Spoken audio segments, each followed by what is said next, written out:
नमस्कार दोस्तों, स्वागत है आपका एक और शानदार वीडियो में। दोस्तों आज के इस वीडियो में हम सुदीप फार्मा आईपीओ का लिस्टिंग स्ट्रेटेजी जानेंगे। आखिर लिस्टिंग डे पे करना क्या है, होल्ड करना है, सेल करना है, क्या फ्रेश एंट्री लेना है, क्या कुछ करना है, पूरा डिटेल में डेप्थ में चर्चा करेंगे। एंकर बुक भी दिखाऊंगा जिससे आपको पूरा पता चले कि आखिर भाई करना क्या है। तो इसके लिए सबसे पहले यहाँ पे शेड्यूल देखो। तो लिस्टिंग की बात करें तो 28 नवंबर को आपकी लिस्टिंग होने वाली है। 28 नवंबर को आपकी लिस्टिंग होगी। और आईपीओ साइज की बात करें तो 895 करोड़ का आईपीओ साइज था, जिसमें से केवल 95 करोड़ फ्रेश था। बचा हुआ पूरा का पूरा ओएफएस था। ओएफएस ज्यादा था, फ्रेश कम था, तो थोड़ा सा नेगेटिव पॉइंट है। बाकी जो है आईपीओ आने के बाद प्रमोटर होल्डिंग की बात करें तो 76% का रहेगा, जो कि ठीक है, कम नहीं है भाई, ठीक है। तो बढ़िया चीज है, प्रमोटर होल्डिंग जो है ठीक ठाक रहेगा। आओ अब यहाँ पे बात करते हैं कंपनी करती क्या है, क्योंकि मेन भाई लिस्टिंग स्ट्रेटेजी यही शुरुआत होता है। कंपनी करती क्या है, फाइनेंशियल क्या है, ये सारा चीज जान लोगे तभी आप डिसाइड कर पाओगे आखिर इसमें होल्ड करना है, क्या कुछ करना है। तो यहाँ पे देखो, कंपनी 1989 में इनकॉर्पोरेट हुई है, 1989 में इनकॉर्पोरेट हुई है। दोस्त कंपनी का काम क्या है, कंपनी मैन्युफैक्चर करती है फार्मास्यूटिकल एक्सिपिएंट्स। एक्सिपिएंट क्या होते हैं, सहायक पदार्थ होते हैं। कोई भी दवा बनाने के लिए दो चीजों की जरूरत होती है, एक एक्टिव इंटीग्रेंट्स होते हैं और दूसरे होते हैं फार्मास्यूटिकल एक्सिपिएंट्स। ये क्या होते हैं, सहायक पदार्थ होते हैं। एक्टिव इंटीग्रेंट जो होते हैं वो मेन दवा जो होती है वो होता है, और ये एक्सिपिएंट जो होते हैं सहायक पदार्थ होते हैं। जैसे बहुत सारी चीजों के लिए सहायक की जरूरत होती है, उसी तरह ये भी एक सहायक पदार्थ होते हैं, इतना समझो। और साथ ही साथ ये food grade minerals and speciality nutrition ingredients जो है, इन सब चीजों को 100+ कंट्री में जो है बना के भेजते हैं। इनके पास 6 मैन्युफैक्चरिंग फैसिलिटीज है। इसके प्रोडक्ट की बात करें तो 200 प्रोडक्ट है भाई, मतलब बहुत ज्यादा प्रोडक्ट है, बढ़िया है। और कंपनी का आप सेक्टर देखोगे, ठीक ठाक सेक्टर है। इस सेक्टर में आने वाले समय में आपको ग्रोथ देखने को मिलेगा। और ये भाई फार्मास्यूटिकल वाला जो सेक्टर होता है, इंपॉर्टेंट सेक्टर होता है भाई, ये आने वाले समय में इसमें आपको ग्रोथ देखने को मिलेगा। सेक्टर ठीक ठाक है, सेक्टर से नहीं दिक्कत है। हमें सेक्टर में इतना ही जानना होता है सेक्टर कैसा है, तो सेक्टर ठीक ठाक है भाई, और सेक्टर बढ़िया है भाई। आओ यहाँ पे फाइनेंशियल की बात करते हैं। तो 2023 में रेवेन्यू देखो 438 करोड़ था 2023 में। 24 की बात करें 465 करोड़ का हुआ, मतलब रेवेन्यू में इंक्रीज देखने को मिला। वहीं 25 की बात करें 2025 की तो 511 करोड़ का यहाँ पे रेवेन्यू हुआ, करीब 10% के अराउंड से बढ़ा है, तो ठीक ठाक ही ग्रोथ देखने को मिला है। पेट यानी प्रॉफिट आफ्टर टैक्स की बात करें तो 62 करोड़ था 2023 में। 24 में बहुत तगड़ा जंप किया, दुगुना हो गया था करीब। 24 से 25 की बात करें तो केवल 5 करोड़ का इंक्रीज हुआ है, यानी प्रॉफिट करीब 4% के अराउंड से बढ़ा है 24 से 25 के बीच, तो थोड़ा सा बढ़ा है। और ऐसे ही ज्यादा बढ़ता, जैसे 23 से 24 में जंप हुआ था, ऐसे ही 24 से 25 में होना चाहिए था, तो बढ़िया हो जाता। बाकी यहाँ पे ईबिटा वगैरह देखोगे तो ईबिटा में ग्रोथ देखने को मिला है, ठीक ठाक ग्रोथ यहाँ पे ईबिटा वगैरह भी है। नेटवर्थ देखोगे तो नेटवर्थ में भाई ग्रोथ देखने को मिल रहा है, ठीक है, 688 करोड़ का नेटवर्थ इस समय है।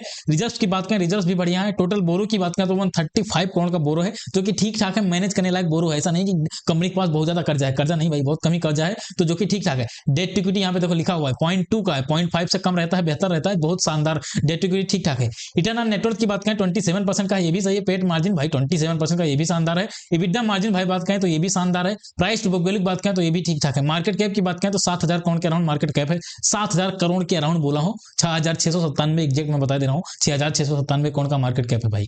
ईपीएस 11 का है। पी की बात करें 53 का पी है, तो पी थोड़ा सा ज्यादा है। पी और करेक्ट रहता तो बहुत बेहतर परफॉर्म करता है, आईपीओ और तगड़ा परफॉर्म करता। आईपीओ का प्राइस थोड़ा सा और कम होता तो बेहतर हो जाता, बट चलो ठीक है, जो भी सोच समझ के रखे होंगे। यहाँ पे क्यूआईबी देखोगे 213 टाइम क्यूआईबी पैसा लगाए थे, मतलब शानदार पैसा यहाँ पे लगा है। अब देखो भाई, यहाँ पे पीयर कंपेरिजन नहीं हो सकता, क्योंकि कोई भी लिस्टेड डायरेक्ट लिस्टेड पीयर नहीं है, बट अनऑफिशियल डेटा के अकॉर्डिंग मैंने पूरा रिसर्च किया है, उसके अकॉर्डिंग ये अपने पीयर्स में भी लीडिंग प्लेयर है, तो ये इंपॉर्टेंट पॉइंट है। तो सेक्टर में भाई कहीं ना कहीं परफॉर्मेंस दिखा रहे हैं।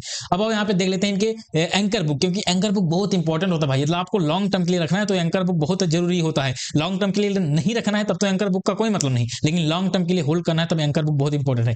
टियर 1 म्यूचुअल फंड देखोगे, तगड़ा नाम देखने को मिलेगा, एसबीआई हेल्थ केयर का, आईसीआईसी का, निपॉन का, बहुत सारे नाम बढ़िया बढ़िया यहाँ पे देखने को मिलेगी। वहीं आप बात करें यहाँ पे हाई क्वालिटी एआईएफएस, ये भी बहुत बढ़िया बढ़िया नाम देखने को मिलेगा, ठीक है। और यही हम बात कर लेते हैं टॉप एफपीआई की, तो यहाँ पे 3PIM जैसे लोगों का नाम देखने को मिल रहा है, तो ये तो ठीक ठाक है। और यहाँ पे एक पूरा ओवरव्यू ले लेते हैं। यहाँ पे देखोगे टॉप टियर 1 जो म्यूचुअल फंड होते हैं 80% पोर्शन उन्हीं का है, ठीक है। वहीं हाई क्वालिटी एआईएफएस की बात करें तो 12% का है। टॉप एफपीआई की बात करें तो 4% का है, मतलब करीब 96% का पोर्शन उन लोगों का है जो लॉन्ग टर्म के लिए, मोस्टली ये लोग लॉन्ग टर्म के लिए, मिड टू लॉन्ग टर्म, मान लो मिड टू लॉन्ग टर्म के लिए इंटरेस्टेड होते हैं, मतलब लॉन्ग टर्म के लिए कहीं ना कहीं इनका व्यू जरूर होता है। कि पास्ट रिकॉर्ड के अकॉर्डिंग बोल रहा हूँ, अब जरूरी नहीं है कि इसमें भी ये लॉन्ग टर्म के लिए रुकेंगे, बट जनरली जैसा बोल रहा हूँ कि जनरली इनका पास्ट रिकॉर्ड यही रहा है कि ये लोग लॉन्ग टर्म के लिए रुकते हैं, कि शॉर्ट टर्म वाले तो ज्यादा लोग यहाँ पे नहीं है। तो एंकर बुक भाई शानदार एंकर बुक, 9 आउट ऑफ 10 थी एंकर बुक, बढ़िया एंकर बुक है। आप बात कर लेते हैं फंडामेंटल कैसा है। कंपनी का फंडामेंटल भाई स्ट्रॉन्ग नहीं है, कंपनी का फंडामेंटल गुड है। फंडामेंटल गुड क्यों है? क्योंकि रेवेन्यू वगैरह उतना इंक्रीज देखने को नहीं मिला, पी वगैरह रीजनेबल नहीं, अभी के अकॉर्डिंग रीजनेबल नहीं लग रहा है।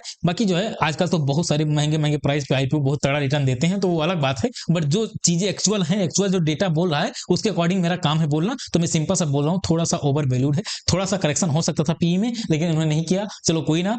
बाकी एंकर बुक की माने तो एंकर बुक के अकॉर्डिंग लॉन्ग टर्म के लिए यहाँ पे व्यू बन रहा है। तो अब बात करते हैं इसमें क्या करना चाहिए। क्या करने के लिए सबसे पहले आओ जीएमपी देख लेते हैं और जानते हैं लिस्टिंग गेन कितना मिलेगा। तो यहाँ पे आओ जीएमपी फटाक से देख लेते हैं। जीएमपी की बात करें तो सुदीप फार्मा का जीएमपी 97 का जीएमपी चल रहा है, 16% के अराउंड का जीएमपी चल रहा है। आज जीएमपी में यहाँ पे उछाल देखने को मिला है, जीएमपी बढ़िया ठीक ठाक बढ़ा है, तो 16% के अराउंड जीएमपी चल रहा है, ठीक ठाक जीएमपी भाई चल रहा है। अब बात करते हैं आखिर इसमें करना क्या है। तो लिस्टिंग गेन की पहले बात कर लेते हैं। लिस्टिंग गेन की हम बात करें तो लिस्टिंग गेन जहां तक मेरा मानना है कि 12% से ऊपर ही लिस्टिंग गेन देखने को मिलेगा, 12 से 20% के अराउंड ऐसे कुछ लिस्टिंग गेन हो जाएगा। बाकी लिस्टिंग डे के दिन लाइव आऊंगा, वहां पे क्लियर कर दूंगा कितने पे लिस्टिंग हो सकती है, बीएससी पे आपको सेल करना है कि एनएससी पे सेल करना बेहतर होगा, वो सारा जो भी ऑप्शन है वहां पे क्लियर कर दूंगा, तो उसका टेंशन मत लीजिए। 12 से 20% के बीच ऐसे कुछ लिस्टिंग गेन आपको देखने को मिल सकता है। बाकी अब बात करें इसमें करना क्या है। देखो पहला चीज, वो लोग जो इसमें केवल लिस्टिंग गेन के अप्लाई किए थे, आप भैया लिस्टिंग गेन लेके जा सकते हो, ठीक है, क्योंकि फंडामेंटल उतना स्ट्रॉन्ग नहीं है, तो हो सके तो लिस्टिंग गेन लेके ही आप जा सकते हो। दूसरा ऑप्शन उनके लिए जो लॉन्ग टर्म के लिए इन्वेस्ट किए हैं, तो हाँ भाई लॉन्ग टर्म के लिए किए हो कोई दिक्कत नहीं है, लॉन्ग टर्म में कंपनी कहीं ना कहीं आपको रिटर्न दिला देगी। रीजन क्या है कि यहाँ पे एंकर बुक शानदार है, एंकर बुक यहाँ पे बढ़िया बढ़िया शानदार लगी हुई है, तो इस एंकर बुक की वजह से लग रहा है कि लोग लॉन्ग टर्म के लिए इन्वेस्ट किए हैं। तो आप भी इन लोगों के साथ रिस्क लेके चलना चाहते हो, एंकर बुक के साथ रिस्क लेके चलना चाहते हो, तो हाँ भाई आप लॉन्ग टर्म के लिए कर सकते हो। यदि रिस्क लेना नहीं जानते हो तो लॉन्ग टर्म के लिए तो कोई व्यू नहीं बनता है, रिस्क लेना नहीं जानते हो, ठीक है। तब अब थर्ड कैटेगरी वो है जिनको पता ही नहीं है करना क्या है। भाई जिनको आपको पता ही नहीं करना क्या है, तो सिंपल सा चीज है भाई, यदि आपको और सारे आईपीओ में पैसा लगाना है, ठीक है, पैसे की जरूरत है, और सारे आईपीओ में लगाना है, रिस्क लेके नहीं चलना है कि कहीं रिस्की ना हो जाए, कहीं गिरावट ना कर दे लिस्टिंग के बाद, या बहुत सारी चीजें हो जाए, तो उसके लिए सिंपल सी बात है, लिस्टिंग पे आप लिस्टिंग गेन लेके चले जाइए प्री ऑर्डर लगा के, या फिर आप जो है लिस्टिंग के बाद यहाँ पे बाइंग ऑर्डर रहता है, ज्यादा बाइंग ऑर्डर रहता है, तो आप रुक जाना, लिस्टिंग के थोड़ी देर बाद बेचना, ट्रेलिंग एसएल लगाते हुए चलना। मैं वहां पे एक टारगेट दे दूंगा कि यहाँ तक ये जा सकता है, और उसी के अराउंड अपना जो भी आपको सेल करना होगा कर लेना, वहां पे आप अपना काम निपटा देना। बाकी होल्ड करने की बात करें तो होल्ड करना थोड़ा सा रिस्की हो सकता है, बट कोई होल्ड करना चाहता है तो आप कर सकते हो होल्ड, थोड़ा सा रिस्की होगा बट आप चाहो तो कर सकते हो। सेक्टर को देखते हुए, ऊपर से एंकर बुक को देखते हुए कोई होल्ड करना चाहे तो कर सकता है। बाकी मैं पर्सनली बात करूं तो मैं, यदि मुझे इसमें अलॉटमेंट मिल गया तो मैं सिंपल सी बात है लिस्टिंग गेन लेके चला जाऊंगा, जो भी लिस्टिंग मिलेगा उसको लेके चला जाऊंगा। अभी मेरा यहाँ पे कोई व्यू नहीं है, आने वाले समय में लॉन्ग टर्म के लिए इसमें व्यू बनेगा, लेकिन अभी के अकॉर्डिंग तो भाई कोई व्यू नहीं है। तो अभी के अकॉर्डिंग व्यू नहीं है तो भाई सिंपल सी बात है, नहीं है व्यू तो नहीं है, खत्म कहानी। आने वाले दिनों में क्यों व्यू बनेगा? क्योंकि टेक्निकल नाम की एक चीज होती है भाई, टेक्निकल में ऐसा नहीं मार्केट लिस्ट होते ऊपर भागता चला जाएगा चला जाएगा चला जाएगा, सालों साल इससे ऊपर, ऐसा नहीं होता दोस्त। हर स्टॉक ऊपर जाता है गिरता है, क्योंकि वहां पे पोजीशन बुक होता है।